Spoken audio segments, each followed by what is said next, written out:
Bonjour à tous, nous poursuivons avec la troisième Mishnah du 7e Pérek. La Mishnah, à la suite donc de la première de ce Pérek qui nous avait dit Klal Gadol Amrou Shabbat, on nous a donné une grande règle. Ici le Tana poursuit, dit Ve'ot Klal Acher Amrou. Il y a aussi une autre règle. C'est d'ailleurs pour cela que dans la première Mishnah c'est marqué Klal Gadol, étant donné qu'il y a ensuite un Klal, une autre règle qui est plus petite. Donc le Tana commence par Klal Gadol, une grande généralité. Donc voici encore un autre klal, une autre règle que nous avons dit. Et là le Tana va reprendre la dernière melacha qui était Otsa'a, sortir d'un domaine à un autre. Et bien sûr que comme toute melacha, nous savons que, prenons le cas de celui qui va faire cuire un aliment, c'est plus simple. Lorsque l'on fait cuire un aliment, il y a bien sûr une quantité pour que on ait transgressé le Hav Melacha et que l'on doit apporter un Korban Khatat. Nous avons l'interdiction de faire cuire quoi que ce soit, même une toute petite quantité. Mais pour apporter un Korban Khatat, il faut qu'il y ait une quantité importante. Généralement pour Shabbat, c'est la taille d'une figue sèche, qui est gros guéret.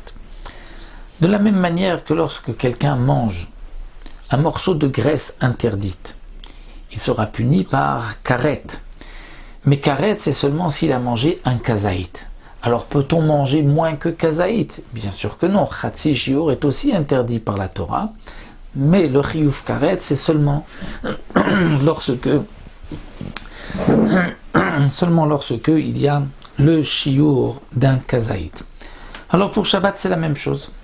Lorsque l'on va faire sortir d'un domaine à un autre, même si on fait sortir quelque chose de tout petit, on a transgressé, on est Mechalel Shabbat, c'est interdit. Mais pour qu'il y ait une condamnation à mort, dans le cas de quelqu'un qui va faire exprès, ou un Korban Khatat pour celui qui n'a pas fait exprès, alors là il y a des conditions, il y a un shiur. La Mishnah nous dit Kol ha-kasher le'atznia, tout ce qui est kasher, c'est-à-dire qui généralement est mis de côté et gardé, c'est quelque chose d'assez important que les gens mettent de côté.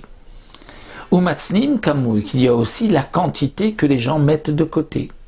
Veotziu be Shabbat, et quelqu'un l'a fait sortir Shabbat, eh bien, chayav alav khatat, il apportera un korban khatat, parce que ce qu'il a fait sortir, c'est quelque chose d'important que les gens généralement mettent de côté, donc on donne une importance à cet objet, à cette chose-là.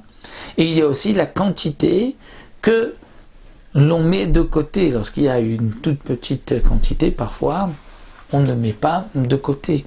Donc si l'objet, ce que l'on a fait sortir est important, et la quantité aussi, là on est chayav khatat. Mais kol sheno kasher le'atznia, ve'en matznim kamo.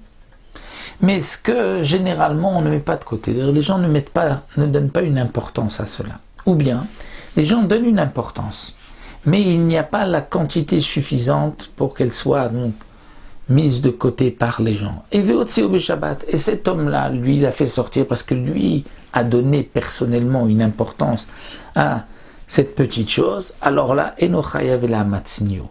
Uniquement celui qui l'a mis de côté, c'est-à-dire uniquement si quelqu'un aurait mis de côté cet objet, bien que généralement on ne met pas de côté, ou bien que la quantité n'est pas suffisante, si lui ensuite va sortir l'objet, il est chayav, parce que lui a donné une importance, mais un autre qui ne donne pas une importance à cet objet, donc lui ne sera pas chayav, c'est ce que la Mishnah nous dit, donc eno chayav ela amatzniu, uniquement celui qui l'a mis de côté.